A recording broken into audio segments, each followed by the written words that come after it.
ऐसा पद दे दिया जाता है। क्षत्रिय युवक संघ के बारे में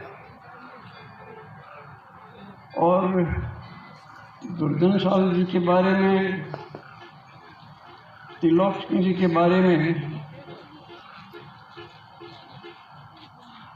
जो जानकारियां दी गई हैं पर्याप्त है। कई वक्ताओं ने भिन्न भिन्न प्रकार से अपने विचार व्यक्त किए हैं। एक बात मंच की ओर से इधर कहीं से सुनाई पड़ा कि हम जो ये कार्यक्रम मना रहे हैं किसी की स्मृति में,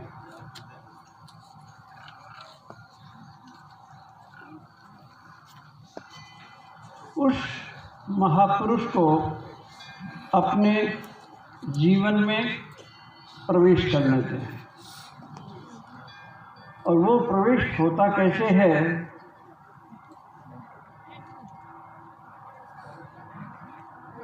जब हम उनके बारे में विचार करते हैं, अध्ययन करते हैं, दूसरे लोगों से सुनते हैं और आत्मचिंतन करते हैं, तो एक हल्की सी गूंज हमारे अंदर भी आती है, क्या हम भी ऐसे महापुरुष बन सकते हैं? वह जमाना और था, उस समय का वातावरण और था। वो माताएं अलग थी, वो पुत्र अलग थे, वो पति अलग थे,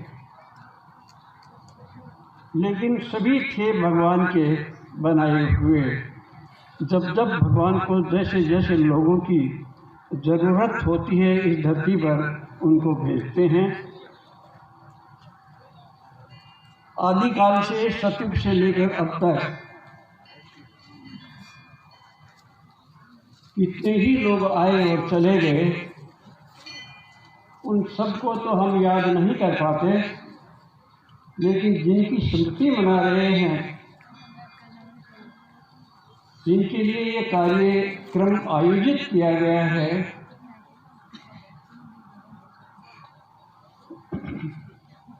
महाराज दूधाजी और वीरवर त्रिलोक। जैसलमेर का इतिहास पढ़ने के लिए मुझे एक बार एक महात्मा ने कहा, जो स्वयं महापुरुष थे, कि तुम क्षत्रियों का काम करते हो, क्षत्रियों में संस्कार पद्धति द्वारा परिवर्तन करना चाहते हो, तो तुमको जैसलमेर का इतिहास अवश्य पढ़ना चाहिए। वो जैसलमेर का इतिहास पता करने पर बीकानेर में कहीं मिला, और मैंने फिर आद्योपांत उसको पढ़ा। तो यदुवंशी भगवान श्री कृष्ण, उनमें भी वो विष्णुवंशी थे। अनेकों शाखाएं थी यदुकुल में। भगवान कृष्ण से पूर्व अनेक महापुरुष वहाँ मथुरा में हुए, और दुर्जन लोग भी पैदा हुए। उन दुर्जनों को नष्ट करने के लिए भगवान ने अपना संकल्प दोहराया, और जब जब भीड़ पड़ती है तब तब दुष्टों का सत्यानाश करने के लिए, और सज्जनों की रक्षा करने के लिए, धर्म की रक्षा करने के लिए, धर्म की स्थापना करने के लिए, ये तीन कारण हैं भगवान के अवतार लेने का। यहाँ अधिकांश भाटी वंश के हैं। कई बार मैं गाँवों में जाता हूँ, पूछताछ करता हूँ,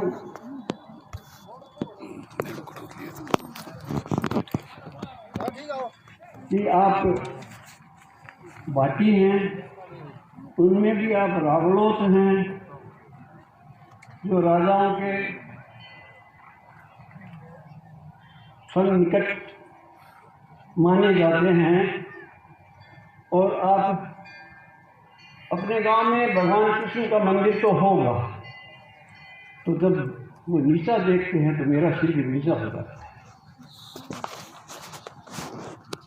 बहुत बहुत कमा करके भी जो स्मरणीय महापुरुष हैं उनको याद न करना, ये कृतज्ञता है, जिनके नाम से पूरा भारत ही नहीं संसार परिचित है। इतने मंदिर हैं और आपके गांव में मंदिर नहीं है। मुझे बड़ा दुख हुआ और मैंने कहा कि अब की बार हम उससे पहले आप बना लेना। दूसरी बार भी गया, न बना सके। मैंने पूछा आप लोग आर्थिक दृष्टि से कमज़ोर हैं कि नहीं, हम सब कमाने वाले हैं। तो क्या कारण है कि आप अपने पूर्वजों को याद नहीं करते? कोई जवाब नहीं। हो सकता है मस्ती है, नशे की, दारू की और कुछ भक्षण करने की, उसके अंदर लीन रहते हैं। भगवान कहाँ से याद आए? भगवान के लिए हमारे पास कोई क्षण बचते नहीं हैं। और जिनके लिए भगवान के लिए, जिनके पास भगवान के लिए समय नहीं है, भगवान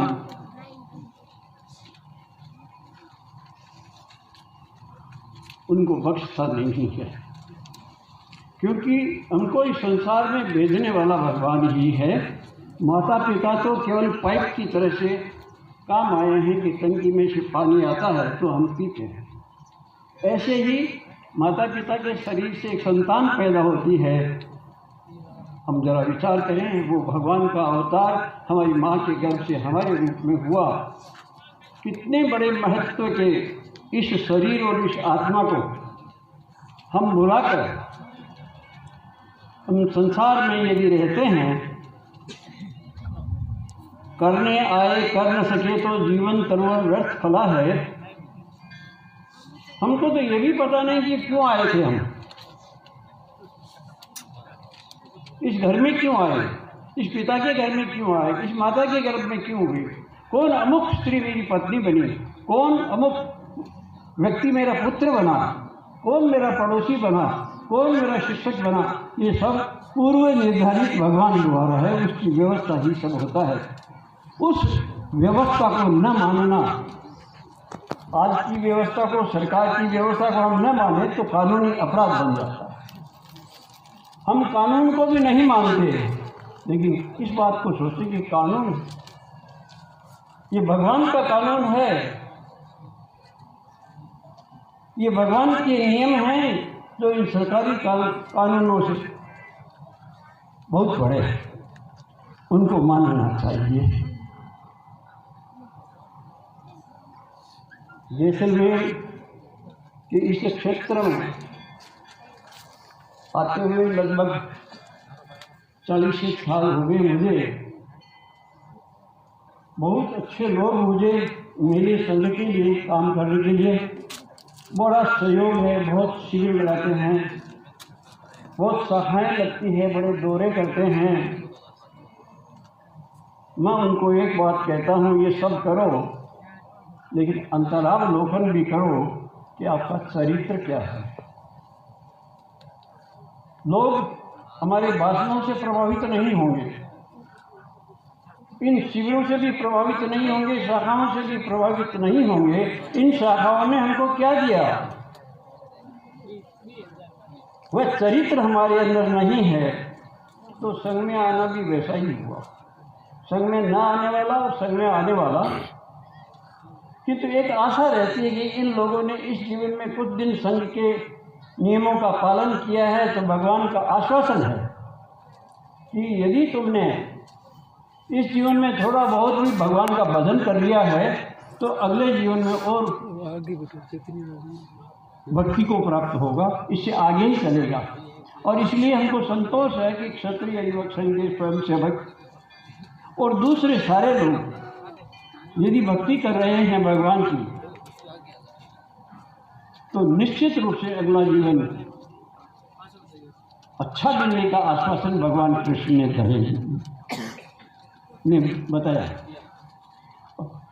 क्योंकि इस पंडाल में कृष्ण की संतान बैठी है। और आप लोगों से इस प्रकार की खड़ी बात न कहूँ तो किसको कहूँ। दूसरी जगह जहाँ भी जाता हूँ वहाँ भी इसी प्रकार की परोसी हुई बात पड़ी है। ये कोई बहुत महत्व की बात नहीं है कि आप बाटी हैं, रावलोत हैं या क्या हैं, या संघ के स्वयंसेवक हैं। महत्व की बात यह है कि कृष्ण का कौन सा अंश तुम्हारे पास है, कौन सी वीरता तुम्हारे पास है, कौन सा धैर्य तुम्हारे पास में है, कौन सा वह शौर्य है जिससे तुम लोगों के लिए लड़े और राज्य भी उनको ही दे दिया। यही राम ने किया, यही कृष्ण ने किया। उनके जैसा हमको तो कुछ यदि मिल जाए तो उसको छोड़ना नहीं चाहते। हम छोड़ना नहीं चाहते। इतना ही नहीं, यही मेरे पुत्र को भी मिले, मेरे पोते को भी मिले, सबको मिले, ये कहीं और नहीं जा रहा है। ये सब चीज़ें मैं एक बार और स्पष्ट कर दूँ। भगवान ने गीता में कहा है कि ये सब विनाशी है। इस संसार को दुखालयम ऐसा स्वतम कहा है। आप में से गंभीरता से आत्मचिंतन का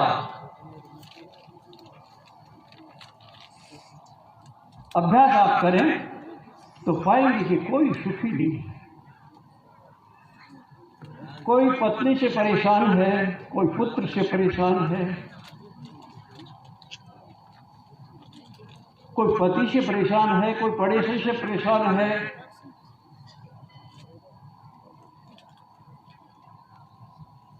कोई सत्ता नहीं मिलती इसलिए परेशान है, और सत्ता आ गई है जा रही है तो परेशान है, कोई मंत्री बन गया है तो चाहता है कि वो भी दुखी है कि अब चीफ मिनिस्टर कब बनूंगा। मैं आपको एक उदाहरण देके बताता हूँ। एक बार एक व्यक्ति आए मेरे पास, थोड़ा उस समय सरकार में थोड़ी दखलंदाजी थी मेरी, तो मेरे को कहा कि आप एमएलए का टिकट दिलवा दीजिए। वो तो जो देते हैं उनके पास जाओ। वो आए मेरे पास, मैंने कहा प्रयत्न करूँगा। मेरे प्रयत्न से मिला हो ऐसा नहीं, लेकिन उनको टिकट मिल गया। टिकट मिल गया तो अब मेरे पास पैसा नहीं है। दुख की बात कर रहा हूँ, कितने लोग दुखी हैं। पैसा नहीं है, पैसा दिलवाओ पार्टी से। पार्टी के पास तो मैं क्या करता, किसी पार्टी का आदमी हूँ नहीं, समाज के लोगों का इनकी थोड़ी मदद करो, और वो जीत गए। लेकिन दुखी आज तक हैं। तो इस दुखी संसार को सुखी बनाने का प्रयत्न भगवान ने बहुत किया। राम ने भी बहुत किया, कृष्ण ने भी बहुत किया, बुद्ध ने भी बहुत किया, महावीर ने भी बहुत किया, और भी बहुत महापुरुष हुए हैं।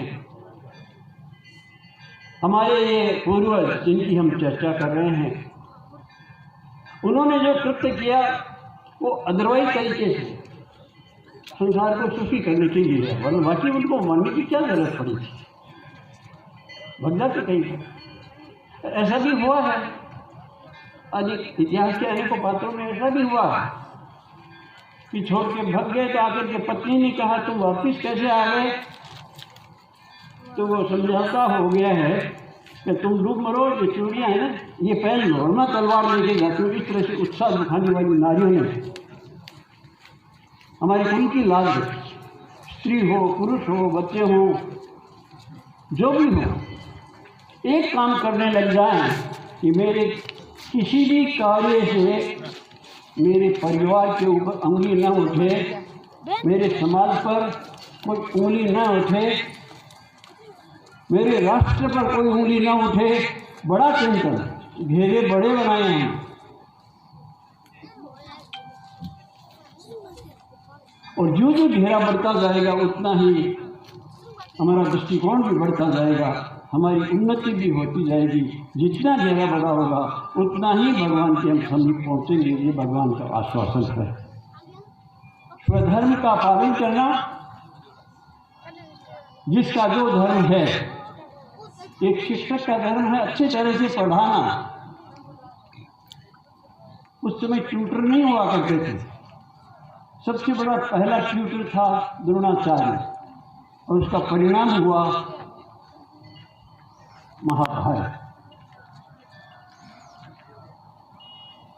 कुछ लोग कहते हैं कि महाभारत का कारण बनी द्रौपदी।